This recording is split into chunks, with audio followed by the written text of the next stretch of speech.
Science की class में कल हमने रिफ्रैक्शन शुरू किया और रिफ्रैक्शन में मैंने आपको बताया कि जब कभी भी आपके पास दो मीडियम होते हैं, एक मीडियम जो आपका रेयर होगा और जो दूसरा मीडियम है आपका डेंसर होगा।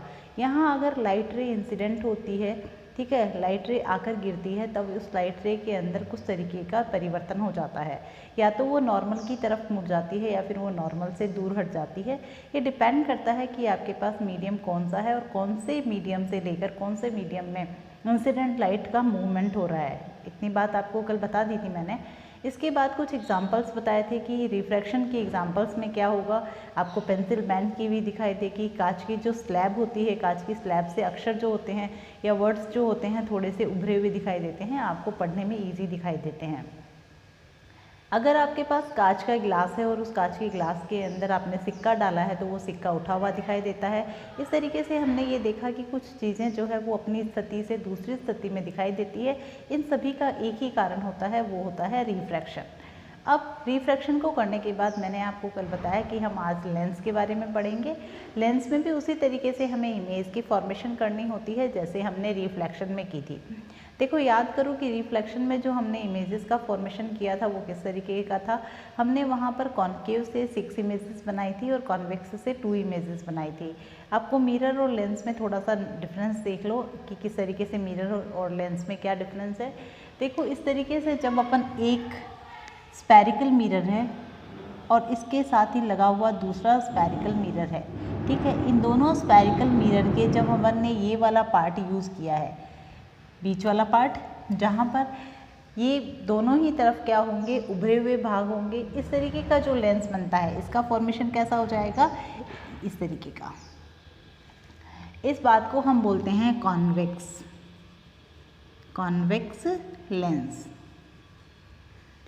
सेकेंड, अगर अपन इसी तरीके से देखें कि मान लो ये एक स्फेरिकल मिरर है और इसके नियर बाय एक दूसरा स्फेरिकल मिरर है, दोनों टच नहीं है, इन दोनों का ये वाला पार्ट हमें यूज़ करना है। और जो ये सेंटर वाला पार्ट आएगा, मैं इसको थोड़ा सा हाईलाइटेड कर देती हूँ डबल लाइन से। ये वाला जो पार्ट होगा वो आपका होगा कॉन्केव लेंस। तो समझ में आया आपको कि अगर हमने कोई स्फेरिकल मिरर लिया है और उस स्फेरिकल मिरर के हमने ये बीच वाले सेंटर पार्ट जो एक दूसरे के ऊपर ओवरलैप्ड है, इन ओवरलैप्ड वाले पार्ट्स को हमने लिया, तो ये जो लेंस बनता है इसका फॉर्मेशन इस तरीके का होगा, इसको हम कॉन्वेक्स लेंस बोलेंगे। जबकि हमने दूसरी पोजीशन में क्या लिया कि एक स्फेरिकल मिरर, इसके नियर बाय हमने दूसरा स्फेरिकल मिरर रखा है और उनके बीच जो बीच का गैप है वो गैप अब कॉन्केव लेंस के नाम से जाना जाएगा। इसकी जो स्ट्रक्चर बनेगी वो कुछ इस तरीके की दिखाई देगी आपको। कॉन्केव और कॉन्वेक्स लेंस समझ में आए। अब देखो, 3-4 तरीके के लेंसेज के बारे में आपकी बुक में डायग्राम दे रखा है। मैं सारे डायग्राम्स बना देती हूँ पहले, फिर इनके नाम क्या होते हैं वो बताएंगे।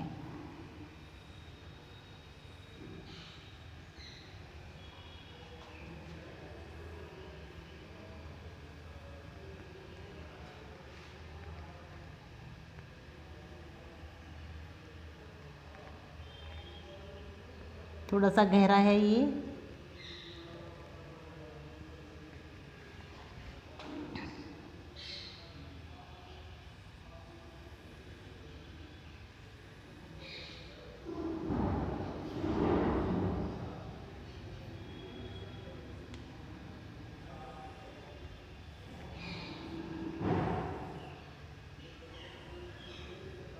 देखो, कुछ इस तरीके के डायग्राम्स बना रखे हैं। अब इनके नाम एक बार रिकॉग्नाइज कर लेना, बस केवल इतना ही ध्यान रखना है कि इनके डिफरेंट नाम क्या होते हैं, ठीक है। अब ये जो फर्स्ट लेंस है ये आपका, इसको हम बोलेंगे कॉन्वेक्स लेंस, ठीक है। ये बात तो हमें पता है, लेकिन हम इसको बोलेंगे डबल कॉन्वेक्स लेंस।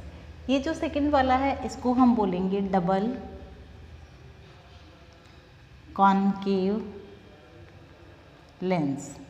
डबल इसलिए कि ये दोनों ही साइड से कैसा है, कॉन्केव है, ठीक है। अब देखो, एक सिंगल साइड जो है यहाँ पर क्या आ रही है, प्लेन आ रही है, और दूसरी साइड जो है वो आपकी कॉन्वेक्स आ रही है, तो हम इसे बोलेंगे plano convex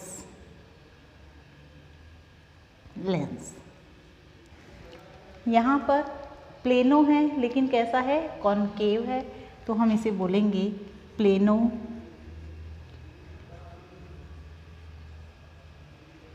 concave lens. Next हो गया आपके पास कॉनकेवो कॉन्वेक्स, ठीक है, या हम कॉन्वेक्सो कॉन्वेक्स कह देते हैं, कॉन्वेक्सो कॉनकेव कहेंगे इसको, कॉन्वेक्सो कॉनकेव। और नेक्स्ट हो जाएगा कॉन्वेक्सो कॉनकेव, कॉन्वेक्सो कॉन्वेक्स, कॉन्वेक्सो कॉनकेव, ठीक है। सॉरी दोनों एक ही नाम लिख दिए हैं, यहाँ पर थोड़ा सा बता देते हैं अभी। ये है कॉनकेवो कॉन्वेक्स, कॉनकेवो कॉन्वेक्स, ठीक है। यहाँ पर आपको क्या करना है, अब आप ऐसे सोचोगे कि ठीक है हमें ये स्ट्रक्चर्स पता चल गए कि इस तरीके की ये स्ट्रक्चर्स होती है, लेकिन हमें इनका करना क्या है, तो आप सिर्फ इनके नाम ध्यान रखना और इनकी स्ट्रक्चर ध्यान रखना कि यहाँ पे इस तरीके की स्ट्रक्चर बनती है तो ये वाला लेंस है। अपने जो पर्टिकुलर काम आने वाले वो हैं वो दो ही लेंस है, एक तो डबल कॉन्वेक्स होता है और एक डबल कॉनकेव लेंस होता है, ठीक है। अब हम यहाँ से इमेज फॉर्मेशन करेंगे, तो इमेज फॉर्मेशन में वहाँ पर यानी कि मिरर की तरफ हमने क्या किया था, सबसे पहले हमने स्फेरिकल मिरर से जो इमेज फॉर्मेशन की थी उसके कुछ रूल्स थे, 4 रूल्स आपने पढ़े थे ना, कि हमने क्या किया था। सबसे पहले आपके पास में जो कॉनकेव मिरर या फिर कॉन्वेक्स मिरर जब था तब आपने 4 पोजीशन से उनके ऊपर इंसिडेंट लाइट को फॉलन किया था, डाला था और उसके बाद में वो रिफ्लेक्ट हो गई थी। तो उनकी पोजीशंस क्या थी, पहले आपने अगर पैरेलल डाला था तो वो फोकस से होके निकल गई थी, फोकस पे डाला था तो पैरेलल होके निकली थी, अगर सी पे आपने इंसिडेंट लाइट को भेजा है तो फिर वो सी से ही रिफ्लेक्ट हो जाएगी, एंगल आई बनाते हुए आती है तो एंगल आर बनाते हुए चली जाती है। ऐसी बातें कुछ वहाँ थी, यहाँ भी हम वही बातें पढ़ेंगे, लेकिन यहाँ पढ़ने के लिए हम थोड़े से पहले उनकी जो टर्मिनोलॉजी वहाँ देखी थी, जैसे हमने डिफरेंट टाइप के प्रिंसिपल एक्सिस के लिए हमने बता दिया ये प्रिंसिपल एक्सिस है, ये आपका एपरेचर है, यहाँ आपका पोल है या फिर यहाँ फोकस बनता है, वही सब बातें हम इसके लिए पढ़ने पड़ेंगे, सारी की सारी लेंस के लिए। यानी कि टर्मिनोलॉजी सेम है पर थोड़ी सी जो चेंज है वो देख लेते हैं कि किस तरीके की हमें शो होगी। देखो पहले मैं बात कर लेती हूँ कॉन्वेक्स की, कॉन्वेक्स लेंस की। अब कॉन्वेक्स लेंस का स्ट्रक्चर आपको समझ में आ गया, ये इस तरीके का स्ट्रक्चर बनता है। अगर हम इसको पूरा बढ़ा के देखते हैं तो देखो ये आपके पास बन गया कोई एक स्फेरिकल मिरर, और यहाँ पर आपने ये इसको भी बढ़ा के देखा तो ये स्फेरिकल मिरर, इस तरीके की स्ट्रक्चर होती है। अब यहाँ पर इसका जो सेंटर पॉइंट है और इसका जो सेंटर पॉइंट है, ये दोनों सेंटर ऑफ कर्वेचर हो गए ना डिफरेंट स्फेरिकल मिरर्स के, इन दोनों को मिलाते हुए अपन एक लाइन खींच देते हैं तो फिर ये क्या हो जाती है, अपनी प्रिंसिपल एक्सिस हो जाएगी, प्रिंसिपल एक्सिस। अब हमारे पास में जो लेंस बना हुआ है और इस लेंस का जो सेंटर पॉइंट आएगा उसे हम जैसे वहाँ बोला करते थे वैसे ही यहाँ हम बोलेंगे पोल। इसे ओ से या फिर पी से डिनोट करते हैं, कभी कभी ओ से और कभी हम पी से भी डिनोट कर लेते हैं।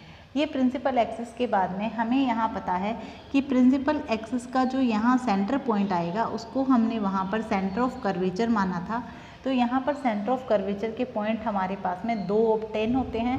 ये दोनों पॉइंट को हम यहाँ C ना कहकर 2F2 बोल देते हैं, 2F बोलते हैं, 2 या 1 बताती हूँ अभी मैं, इसको भी हम क्या बोलेंगे, 2F बोलेंगे।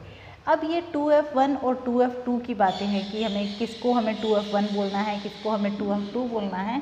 तो देखो ये जो लेंस होगा इसका ये वाला पार्ट 2F1 कहलाएगा और इधर वाला जो होगा वो हमने 2F2 बता दिया है।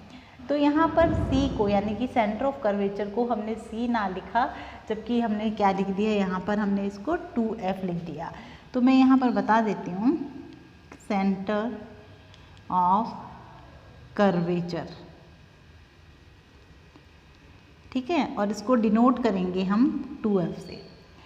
जब कभी भी लाइट फॉल होती है, यानी कि जब कभी भी हम लाइट इसके ऊपर डालते हैं तो फिर क्या होगा, अगर हमारे पास कॉन्वेक्स है तो फिर ये किसी एक पॉइंट पर आकर कलेक्ट हो जाती है।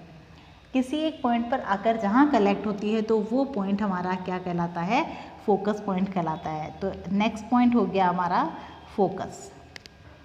फोकस को डिनोट हम करेंगे F से। सेम वही बात थी, वहाँ पर भी हमारे पास इंसिडेंट लाइट आकर जिस बिंदु पर गिर रही थी उसको हमने फोकस बोला था। यहाँ पर भी वही बात है कि इंसिडेंट लाइट आकर जिस बिंदु पर गिरती है उसे हमने फोकस बोल रखा है।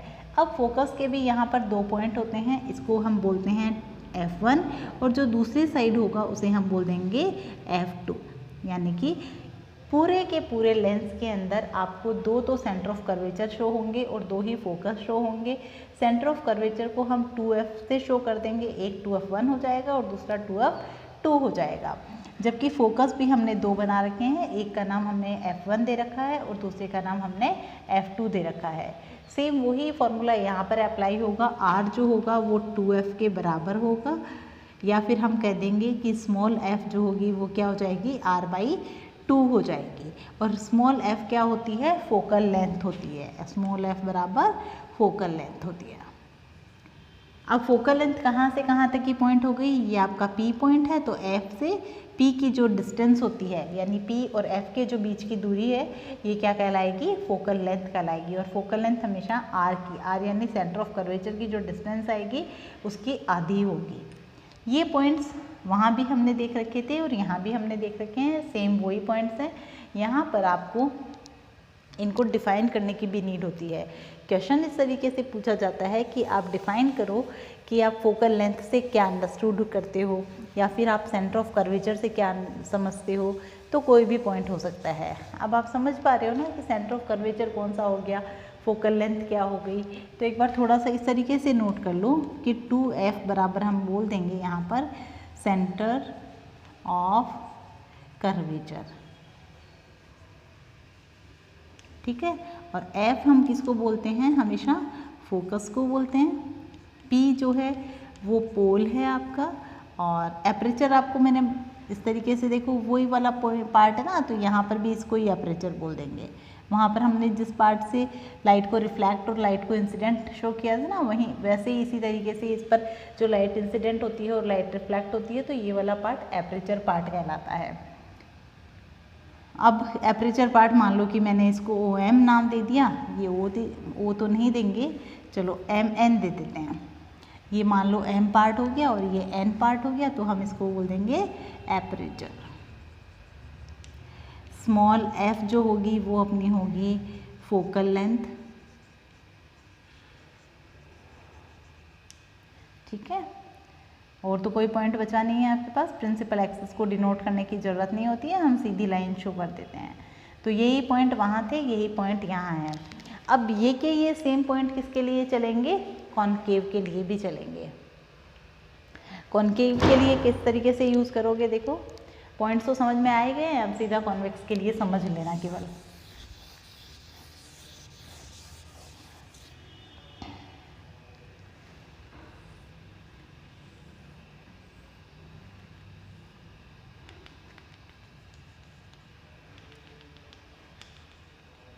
ठीक है, ये इसका C पॉइंट, इसका C पॉइंट, तो ये इसका 2F1 और यहाँ पर 2F2, ये प्रिंसिपल एक्सिस है।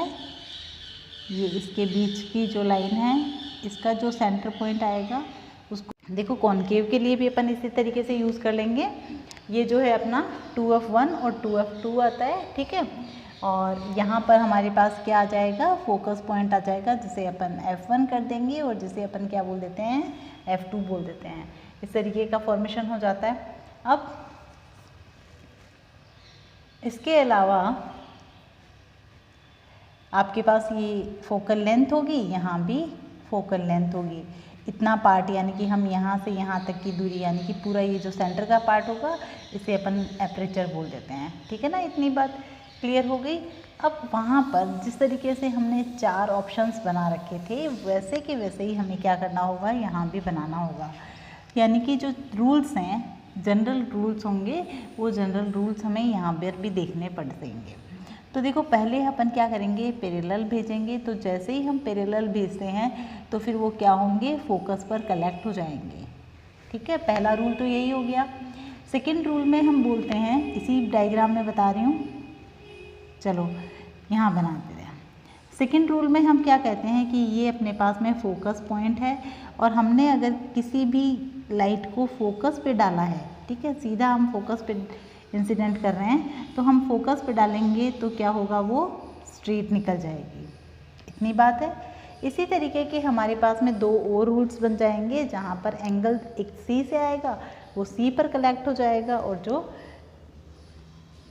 और जो दूसरा एंगल आई बनाते हुए आएगा वो एंगल आर बनाते हुए चला जाएगा। इतनी बातें तो वहाँ जैसी चल रही थी, कोई मुश्किल नहीं था।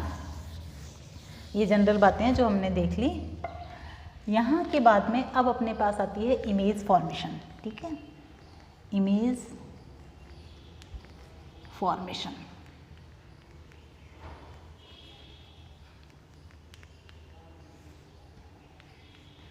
जो इमेज फॉर्मेशन होगी वहाँ पर देखो, वहाँ हमने मिरर के अंदर तो कॉनकेव मिरर की जो इमेज बनाई थी वो कितनी थी, 6 इमेजेस थी। ठीक है, और कॉन्वेक्स की जो थी वो 2 इमेजेस थी मिरर में।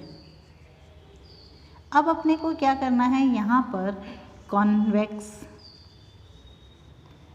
लेंस की 6 इमेज बनानी है, कॉनकेव लेंस की 2 इमेज बनानी है। ठीक है, वहाँ से जस्ट अपोजिट हो जाएगा। अब वहाँ एक बात और सीखी थी, डाइवर्जिंग और कन्वर्जिंग। डाइवर्जिंग और कन्वर्जिंग, वही दोनों फैक्टर यहाँ भी काम करेंगे। यानी कि हम कन्वर्जिंग किसको बोल रहे थे, वहाँ कॉनकेव को बोल रहे थे। कॉनकेव को क्यों बोल रहे थे, क्योंकि यहाँ पर लाइट आकर क्या हो रही थी, कलेक्ट हो रही थी। ठीक है, जब लाइट आकर कलेक्ट होती है किसी भी पॉइंट पर, तब हम उसे कॉनकेव मिरर बोलते हैं। कॉनकेव मिरर को ही हम कन्वर्जिंग मिरर बोलते हैं। और जहाँ पर लाइट क्या हो जाएगी, फैल जाएगी, वहाँ हम डाइवर्जिंग बोलेंगे, और आपका जो कॉन्वेक्स मिरर होगा वो आपका डाइवर्जिंग मिरर कहलाएगा। लेकिन यहाँ अपोज होता है, कॉन्वेक्स लेंस जो होता है उसकी जो इमेजेस होती हैं,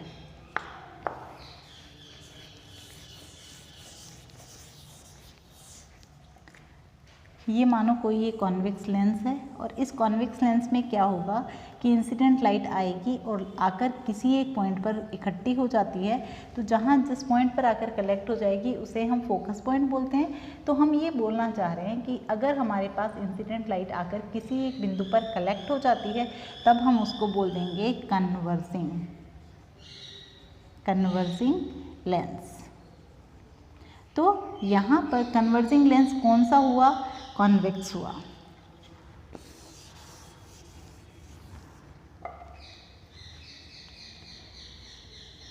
कॉन्वेक्स, जबकि वहाँ पर कौन सा हो रहा था अपने पास में, कॉनकेव हो रहा था। और यहाँ डाइवर्जिंग की अगर बात करते हैं तो देखो इस तरीके से हमने एक कॉनकेव बना रखा है, ये आने के बाद में पीछे की ओर यानी कि डाइवर्स हो जाता है। अपन इसको पीछे बढ़ाकर देखते हैं तब ये फोकस पर सीम होते हैं कि इस तरीके से यहाँ पर कलेक्ट हो जाएंगे, तब हम इसे बोलेंगे डाइवर्जिंग लेंस। ठीक है, और डाइवर्जिंग लेंस होता है आपका कॉनकेव लेंस। डाइवर्जिंग और कन्वर्जिंग समझ में आ गया। अब आपको डिफरेंस पता होना चाहिए। डिफरेंस पूछते हैं कई बार कि कॉनकेव और कॉन्वेक्स के अंदर डिफरेंस बताओ, चाहे वो मिरर हो चाहे वो लेंस हो। तो आप कैसे बताएंगे, सबसे पहले अपन बात बता देते हैं कि ठीक है, हमारे पास कौन सी साइड पॉलिश है और कौन सी साइड पॉलिश नहीं है, कौन सी साइड रिफ्लेक्टेड होती है, कौन सी साइड रिफ्लेक्टेड नहीं होती है। थर्ड पॉइंट की अगर हम बात करते हैं तो हम कह देंगे कि किसी एक पॉइंट पर आकर कलेक्ट होती है, और वहाँ हम कह देंगे किसी पॉइंट पर आकर कलेक्ट नहीं होती है, सीम्स होती है। ठीक है, फिर हम ये बताएंगे कि यहाँ पर इसको हम कन्वर्जिंग बोलेंगे, इसको हम डाइवर्जिंग बोलेंगे। तो जो कॉन्वेक्स और कॉनकेव का डिफरेंस है ना, वो बहुत अच्छे से ध्यान रखना। कॉन्वेक्स कॉनकेव डिफरेंस, ये डिफरेंस आपको पता होना चाहिए। ठीक है ना। अब यहाँ से इमेज फॉर्मेशन की बात करते हैं। इमेज फॉर्मेशन की कॉन्वेक्स की जो पोजीशंस होती है वो अभी मैंने आपको बताई, कितनी होती है, 6।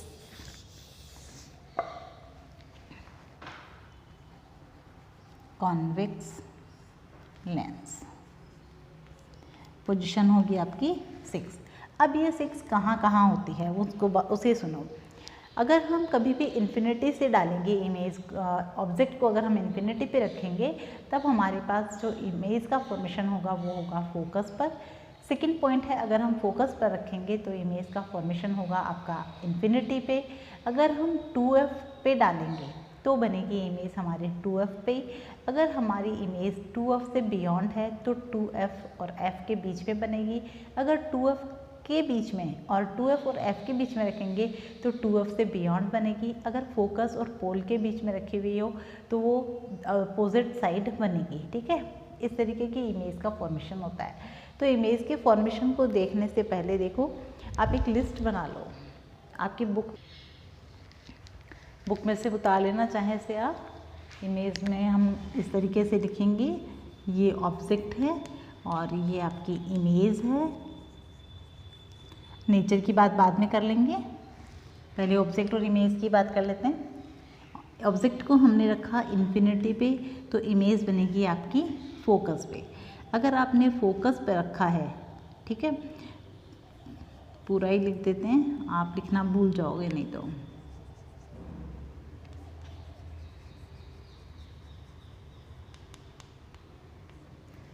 फोकस पे रखेंगे तब हमारी इमेज बनेगी इन्फिनिटी पे। थर्ड, 2f1 पर अगर हम ऑब्जेक्ट को रखते हैं तो इमेज बनती है 2f2 पर। अगर हमारे पास में ऑब्जेक्ट रखा हुआ है 2f1 और f1 के बीच में, तब इमेज बनेगी बियॉन्ड 2f2। अगर इमेज ऑब्जेक्ट रखा हुआ है अपना बियॉन्ड 2f1, इमेज बनती है 2f2 f2 के बीच में। लास्ट पोजीशन जो 6 पोजीशन होती है, यहाँ हम रखेंगे फोकस एंड पोल के बीच में, तब इमेज का फॉर्मेशन होगा in front of lens, in front of lens. तो ये 6 पोजीशंस है जिसको हम क्या करें, अब पढ़ेंगे कि हमारे पास इमेज किस किस तरीके से फॉर्मेशन हो रही है। तुम ये बनाने की कोशिश करना, अदरवाइज जब अपन फेस टू फेस होंगे या फिर नेक्स्ट वीडियो जो भी होगा, जिस तरीके से अब तो आपको पता है कि फेस टू फेस होना है अपने को स्कूल के लिए, तब अपन इसकी इमेजेस का फॉर्मेशन कर लेंगे। ठीक है, तो आज के लिए इतना ही। आप यहाँ से एक बार पुराने मिरर की इमेजेस को भी रिकॉल करते हुए देखते रहना, तो फिर अपन इसको भी एक साथ कर लेंगे।